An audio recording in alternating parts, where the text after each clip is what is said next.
Hello the YouTubes, Ash back once again. This time I've come to talk to you about the new TV show Gotham, set in the world of Batman but doesn't actually have Batman in. Now if you're American this is a review, and if you're British this is a preview, but if you're British and impatient like me and know how to work the internet as well, it's probably a review for you. I'm sorry, these things come online far too easily, it's too tempting to watch them. I'll make up for it by buying the Blu-ray when it comes out. Maybe just don't leave such a staggered start date. This started last week in America and we're still not getting it in the UK until the 13th of this month. People like me are always going to watch it online. Think about it. So anyway, justification for my piracy aside, Gotham is the new TV show. It's on Fox in America, it's coming to Channel 5 over here. As I said at the beginning, this is set in Gotham City, the world of Batman, but it's set before Batman becomes Batman. In the pilot we see Martha and Thomas Wayne being murdered right in front of Bruce's eyes, but we don't shoot forward to the time where he's training with ninjas and picking flowers for Liam Neeson. It's all about how the villains came to be, essentially. Obviously Bruce Wayne's in it and Alfred's in it, played by Sean Pertwee, which is just quality. I love that man. But the focus is mostly on Jim Gordon and Harvey Bullock, who are partners in Gotham Police Department, but we see quite a lot of the criminal underground as well, and like the pilot is very much just setting the scene, and I guess pilots do. But the problem with the pilot was it was trying too hard. It was just... Remember the guy on Mortal Kombat who used to pop up in the corner of the screen and go, "Toasty!" This needed one of those, but someone who just came up and winked at the camera. Because it was like, oh look, there's the Penguin. Nah, not quite the Penguin yet. Oh look, there's Ivy. Oh look, there's Selina Kyle. Oh look, is that the Joker? We just don't know.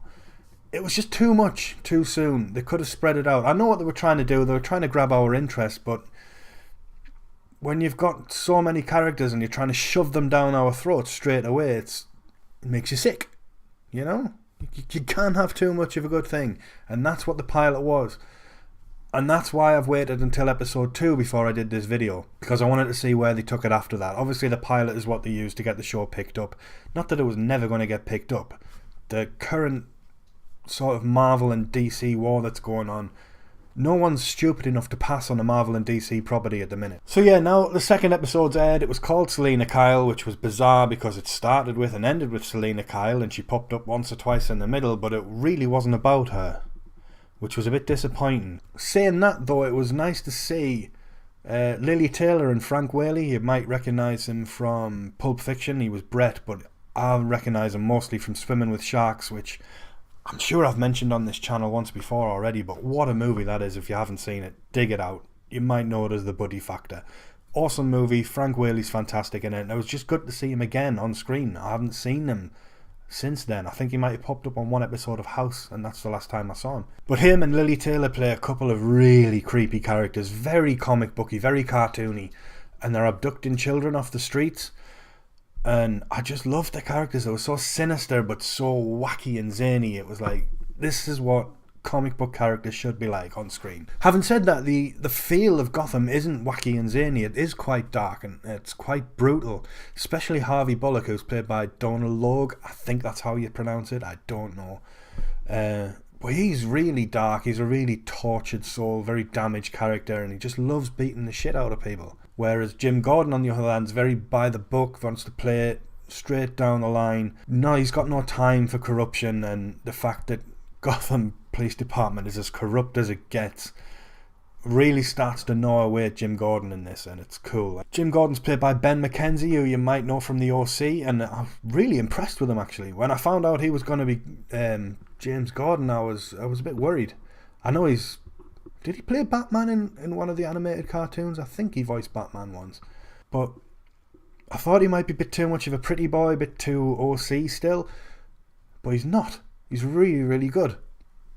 In fact, pretty much everyone's good. You've got Jada Pinkett Smith, who plays a character called Fish Mooney, and she's got her eyes on being the top crime lord in Gotham, trying to knock Carmine Falcone off his perch. But she's very over the top. It's a very hammy performance, but in a good way. You know, when you get people who, they're just trying too hard and it comes along as false. But with Jada Pinkett Smith, she's trying too hard and it comes across as manic and really good fun. But the star of the show is still a surprise to me. It's Robin Lord Taylor, who plays Oswald Cobblepot / the Penguin. Now, Robin Lord Taylor, I've seen him in 2 things so far that I can remember anyway. He played ADD in Accepted, some really hyper kid who had ADD. But then he popped up in the last season, or season 3 of The Walking Dead, and he was terrible. He was absolutely woeful. And when I found out he was going to be the Penguin in this, my heart sank. I just thought he's not a good enough actor to pull this off. How wrong I was. He's so perfect for this role. He's got a really good look about him, a really creepy sort of vibe. Apparently he's based his performance on Danny DeVito in Batman Returns, but to be honest, I can't see that. I think he's doing a better job than Danny DeVito. Danny DeVito played it like an actual penguin. He's playing him like a really damaged character, somebody who's got a lot of issues. He just wants to be loved, he wants to be accepted. But when things don't go his way, his inner psychopath comes out. I'm not going to tell you anything that he does, but just there's one moment where he just switches and it's fantastic. I loved it. We've got a newcomer in the role of Selena Kyle called, I have to look this up, Cameron Bicondova. I don't even know if I'm saying that right either.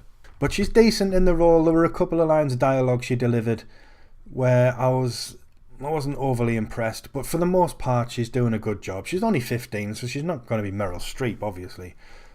But I like the look of her. She looks good in the role. I like it. So I'm hoping as she sort of settles into the role and settles into what she's doing, the acting will up a little bit. We haven't seen a lot of Poison Ivy. It was just a wink in the pilot episode. I'm guessing she's going to come into play a bit later on. Edward Nygma / the Riddler pops up as well. He actually works for Gotham Police Department in the forensics, and he looks alright, looks reasonable.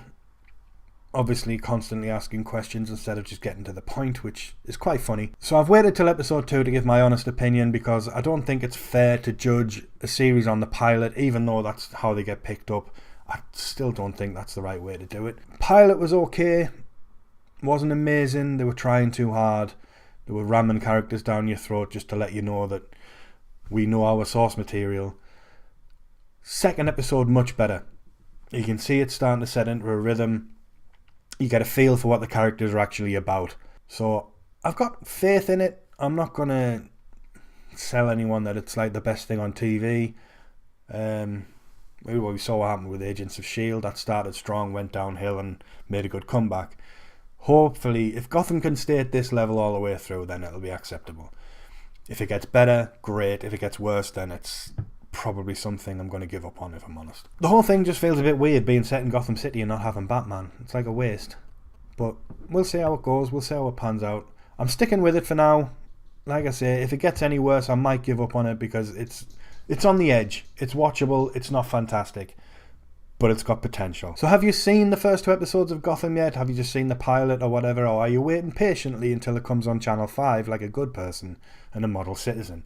Let me know in the comments below, and as always, if you like this video, please hit the subscribe button, hit the like button, tell your friends, tell your family, but don't tell me mum. And I will see you next time.